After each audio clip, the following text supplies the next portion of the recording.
What's up everyone, it's TyranitarTube and welcome to this coverage video. So, if you haven't heard the recent news, there was an interview a few weeks ago that dropped a subtle hint on the next Pokemon games. If you haven't seen it, take a look. And Pokemon Auras are very successful games. How do you feel about the success of these games? You know, it's an honor because I love playing games. I love everyone sending me the picture with the family, the toilet. Oh, no, not the toilet. Let's talk about Mega Evolutions. All of the Mega Evolutions have been questionable, but how do you explain something like Mega Slowbro? Slowbro, about that. This is a funny story because I was a Michelin. And what about Mega Adino? Adino, he's a team partner. You know, you need the tools. And what about Blade and its inner focus? He has to concentrate in order to make his power powerful. You know, that's a good ability. And what about Mega Flygon? Oh, that's right, there is no Mega Flygon. Pokemon has been dry this entire year, and Pokemon fans all over the world are looking for the next games. Can you give us some sort of cryptic word that will make us scratch our heads, and 8 months down the line, we'll know exactly what it is? No! Okay, I tell you.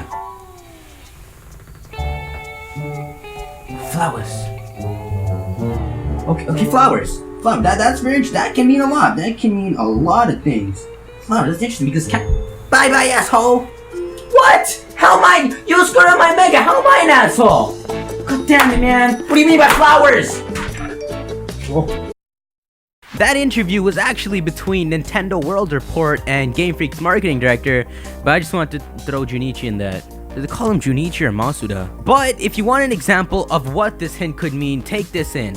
Imagine if this interview happened back in 2012, and when we asked for a hint on the next games, the hint was genes, as in genetics. 8 months down the line, we would instantly realize that they were talking about Mega Evolutions. Flowers seems like a hint that would be just as big and identifiable 8 months down the line from now, and not something minor like a Pokemon with a flower tail. Some people say that flowers could link back to Red and Blue remakes for their 20th anniversary of Pokemon, which seems unlikely to me. It would just mimic their lineup in Gen 3 with Ruby Sapphire, then Fire Red and Leaf Green. Besides, if Game Freak left Pokemon empty throughout this entire year to put full attention towards developing the next games, I don't think it's gonna Ganto.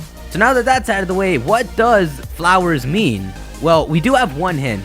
A lot of things in X and Y link to flowers. You can exclusively encounter Pokemon in flower patches. The Elite Four, Team Flare admins, and Champion are all named after flowers. The ultimate weapon that led to the plot of X and Y is a giant blooming crystalline flower, and AZ's Floette is a flower Pokemon with the special Eternal Flower. The Kalos region just has this flower theme, so you could say that flowers could hint at the next games being related to X and Y, like a sequel or even a prequel focusing on AZ's story, and I'm pretty sure that that's what they're hinting at. But let's try another approach. Try this one. The Dorito head over here is Lysandre. It may not seem big, but Lysandre is actually a very significant character, if not possibly just as significant as Giovanni was to the Pokemon story. And I'm a Gen 1er, so if it shouldn't hurt you. Lysandre, known as Fleur-de-Lis in Japanese, is also the name of this symbol associated with French kings.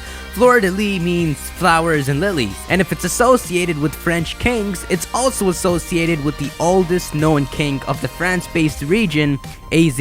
That's exactly what Lysandre is and trying to become, the next AZ. You may not know this, but deep in the lore of X and Y, you learn that AZ had a younger brother that initially wanted to take control of Kalos to, just as the symbol represents, become the next king. He soon came to peace with his brother, and just as AZ wanted, decided to hide the ultimate weapon. Lysandre, whose name itself represents the will to become the next king, is actually the descendant of AZ's younger brother. He had the exact same mentality and wanted to revive the flower to change the world, but in the process of doing so, disappears. But that's where the timeline is split.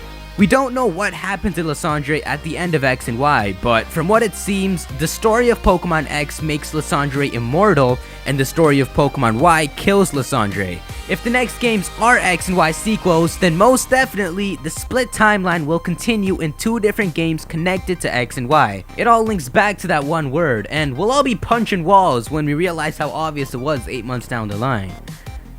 I love speculating on teasers like this, but I also hate it, because I can't rest till I figure it out. What do you mean flowers? Oh.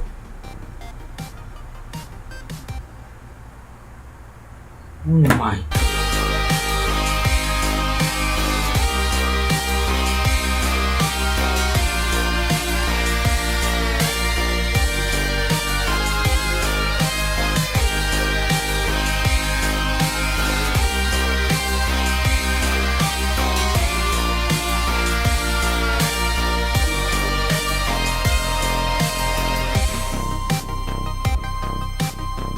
it's an honor because I like games. I play games. I sit on the toilet. I play games, and I like to make the games that I play. It's just great. I make a game with my friends, and everybody play it. It's great. I'm Russian. God damn it.